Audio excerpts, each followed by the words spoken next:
Chapter 4, The Death of the Curate. It was on the 6th day of our imprisonment that I peeped for the last time, and presently found myself alone. Instead of keeping close to me and trying to oust me from the slit, the curate had gone back into the scullery. I was struck by a sudden thought. I went back quickly and quietly into the scullery. In the darkness, I heard the curate drinking. I snatched in the darkness, and my fingers caught a bottle of Burgundy. For a few minutes, there was a tussle. The bottle struck the floor and broke, and I desisted and rose. We stood panting, threatening each other. In the end, I planted myself between him and the food and told him of my determination to begin a discipline. We'll see. I divided the food in the pantry into rations to last us 10 days. I would not let him eat any more that day. In the afternoon, he made a feeble effort to get at the food. I had been dozing, but in an instant I was awake. All day and all night we sat face to face. I weary but resolute, and he weeping and complaining of his immediate hunger. It was, I know, a night and day, but to me it seems now, an interminable length of time. And so our widened incompatibility ended at last in open conflict. For 2 vast days we struggled in undertones and wrestling contests. There were times when I beat him and kicked him madly, times when I cajoled and persuaded him, and once I tried to bribe him with the last bottle of brandy. But there was a rainwater pump for which I could get water, but neither force nor kindness availed.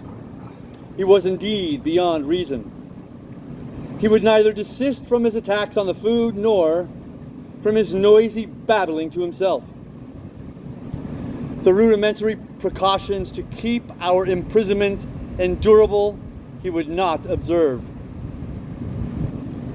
Slowly I began to realize the complete overthrow of his intelligence, to perceive that my sole companion in this close and sickly darkness was a man insane.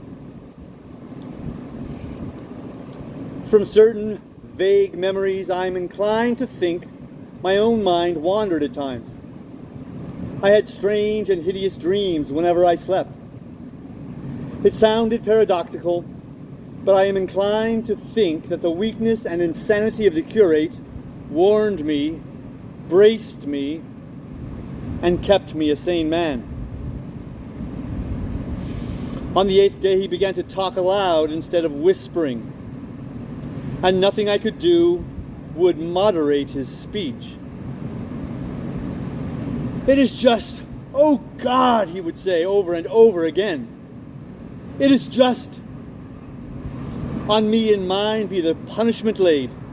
We have sinned, we have fallen short. There was poverty, sorrow, the poor were trodden, and the dust, and I held my peace. I preached acceptable folly. My God, what folly! When I should have stood up, oppressors of the poor and needy, the winepress of God. Then he would suddenly revert to the matter of the food I withheld from him, praying, begging, weeping, at last threatening. He began to raise his voice. I prayed him not to. He perceived a hold on me. He threatened he would shout and bring the Martians upon us. For a time that scared me. But any concession would have shortened our chance of escape beyond estimating. I defied him, although I felt no assurance that he might not do this thing. But that day, at any rate, he did not.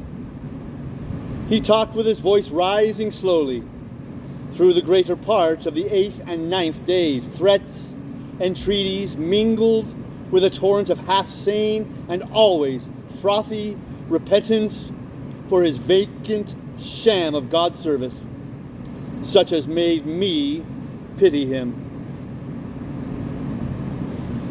Then he slept a while and began again with renewed strength, so loudly that I must needs make him desist. Weird sentence. But still, I implored, be still. He rose to his knees, for he had been sitting in the darkness near the copper. I have been still too long, he said, in a tone that must have reached the pit. And now I must bear my witness. Woe unto this unfaithful city. Woe, woe, woe, woe, woe to the inhabitants of the earth by reason of the voices of the trumpet. Shut up, I said, rising to my feet and in terror lest the Martians should hear us. For God's sake! Nay, shouted the curate, at the top of his voice, standing likewise and extending his arms. Speak, the word of the Lord is upon me. The word, not the ward, the word. In 3 strikes he was at the door leading into the kitchen.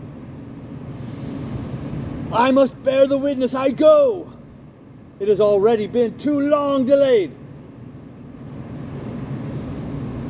I put out my hand and felt the meat chopper hanging to the wall. In a flash I was after him. I was fierce with fear.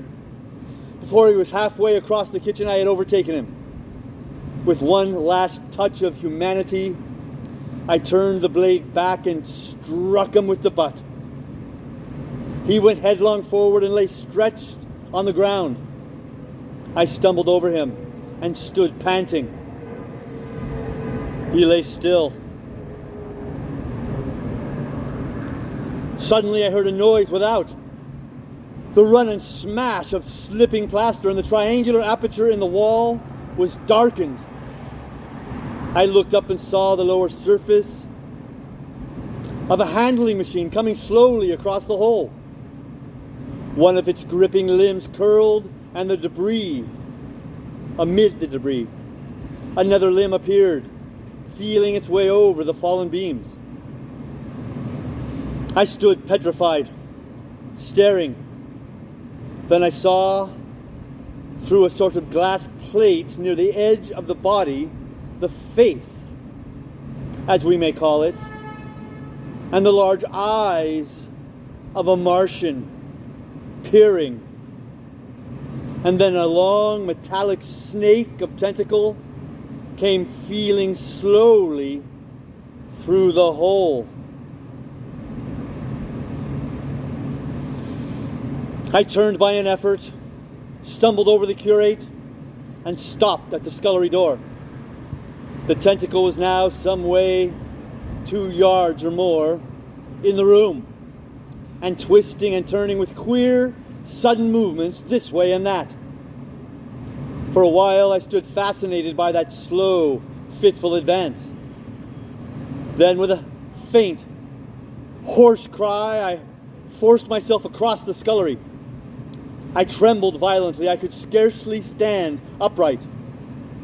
I opened the door of the coal cellar and stood there in the darkness, staring at the faintly lit doorway into the kitchen and listening. Had the Martian seen me? What was it doing now? Something was moving to and fro there, very quietly. Every now and then it tapped against the wall, or started on its movements with a faint metallic ringing, like the movements of keys on a split ring. Then a heavy body, I knew too well what, was dragged across the floor of the kitchen towards the opening. Irresistibly attracted, I crept to the door and peeped into the kitchen. In the triangle of bright outer sunlight, I saw the Martian. in its briareus of a handling machine, scrutinizing the curate's head. I thought at once that it would infer my presence from the mark of the blow I had given him. I crept back to the coal cellar, shut the door, and began to cover myself up as much as I could, and as noiselessly as possible in the darkness, among the firewood and the coal therein. Every now and then I paused, rigid, to hear if the Martian had thrust its tentacles through the opening again. Then the faint metallic jingle returned. I traced it slowly, feeling over the kitchen. Presently I heard it nearer, in the scullery as I judged. I thought that its length might be insufficient to reach me. I prayed copiously. It passed, scraping faintly across the cellar door. An age of almost intolerable suspense intervened. Then I heard it fumbling at the latch. It had found the door. The Martians understood doors. It worried the catch for a minute, perhaps, and then the door opened. In the darkness, I could just see the thing, like an elephant's trunk more than anything else, waving towards me and touching and examining the wall, coals, wood, and ceiling. It was like a black worm swaying its blind head to and fro. Once even it touched the heel of my boot. I was on the verge of screaming. I bit my hand. For a time the tentacle was silent. I could have fancied it had been withdrawn. Presently, with an abrupt click, it gripped something. I thought it had me, and seemed to go out of the cellar again. For a minute I was not sure. Apparently it had taken a lump of coal to examine. I seized the opportunity of slightly shifting my position, which had come cramped, and then listened. I whispered passionate prayers for safety. Then I heard the slow, deliberate sound creeping towards me again. Slowly it drew near, scratching against the walls and tapping the furniture. While I was still doubtful, it rapped smartly against the cellar door and closed it. I heard it go into the pantry, and the biscuit tins rattled and a bottle smashed, and then came a heavy bump against the cellar door.